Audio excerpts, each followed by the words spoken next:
As a working woman, it's really important that we don't isolate ourselves.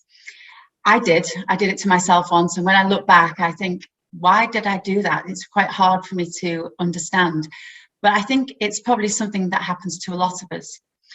So my story was, I was doing quite well. I had 2 children, a husband with a busy job, and I was really enjoying my job, but I had this self-imposed isolation that I believed I couldn't go any further because of my children, and the industry that I was in wouldn't allow me to travel and perhaps do all the things that I saw my senior male colleagues doing.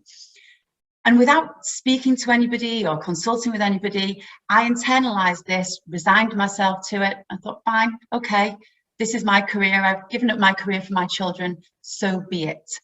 And I carried on working, feeling pretty dissatisfied, but just getting on with my lot because, like I said, I'd isolated myself. I'd convinced myself that this was as far as I could go for those reasons.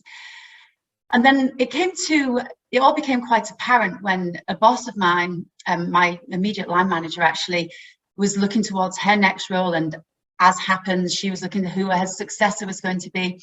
And she approached me really enthusiastically, asking me, would I be interested in this role? And I was like, I'm sorry, but of course I can't do that role because of all these reasons, all these barriers that I'd put up myself, my self-imposed barriers. And she was kind of a little bit aghast. She couldn't understand. She saw me as somebody who was very capable with a lot of potential. And she had no idea that in my own mind, I had put a lid on my career at this point. And so she tried to coax me out of it, tried to encourage me to apply for this role. And again, I was like, I'm very flattered, but I just can't, it's not for me. In the process of these conversations, she sat me down in a coaching conversation. She said, look, why do you think this? I think you'd be really good at this job. I said, well, it's very simple. I've got 2 young children. The office is 70 miles away. I can't be there at 7:30, 8 o'clock every day. I can't stay there for 12 hours until it's dark. I just can't do that. So I'm sorry, I'd love to, but I'm not your person. And she was like, it was almost like a light bulb went on. She was, oh my goodness, no, you don't have to do that. She said, I work that way because it suits me. I live 2 miles from the office. My house is busy and noisy and I prefer to be in the office. That works for me. You don't have to do that.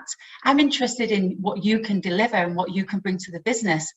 I'm not interested in making you a carbon copy of me. We can do things differently. We can be creative.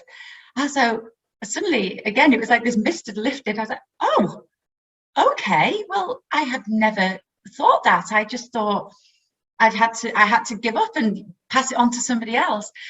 So I guess without going into all the ins and outs and the details, I applied for the role. I was successful. I then landed on a great way of working that works for me, works for my family, works for the business. I'm able to deliver without compromising my home life. And it's opened up so many of the doors for me. I now feel like I've got huge career potential in front of me just by not closing those doors. And when I look back and think about why and how did that happen, I feel not ashamed, embarrassed, maybe a little bit embarrassed that I'd imposed that on myself. Nobody had said these things to me.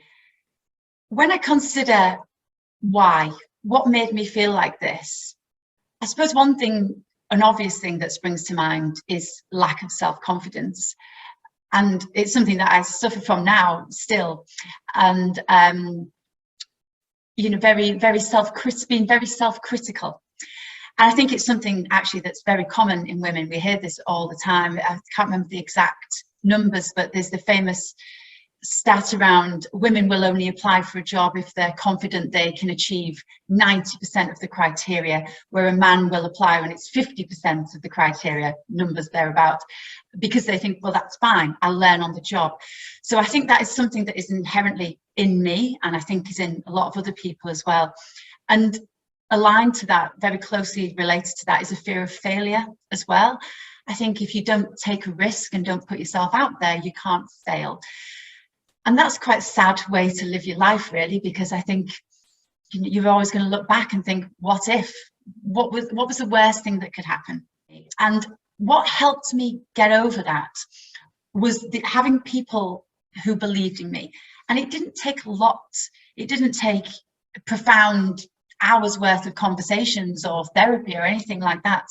It literally was some encouraging, kind words from a senior leader to assure me that they saw this potential in me and that I could do it.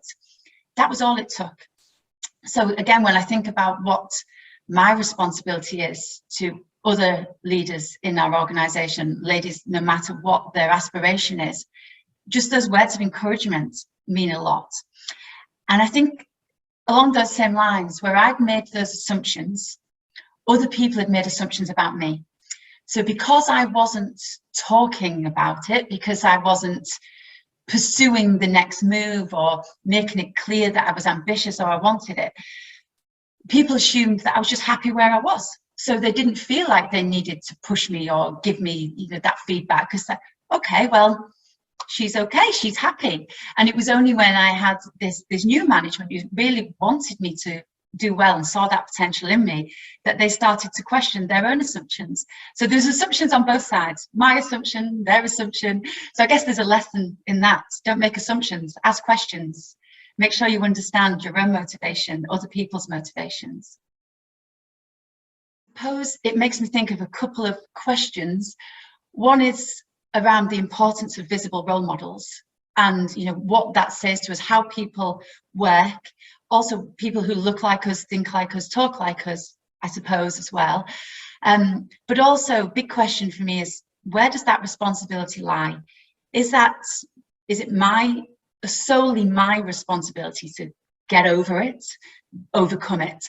Or do the people around me, my managers, my sponsors, my family even, I suppose, also have a responsibility to help out? And as a leader now in the business, luckily, I've managed to be successful in my career, I feel a big sense of responsibility to the people around me to make sure I help them if I sense that they are imposing this self-imposed isolation on themselves.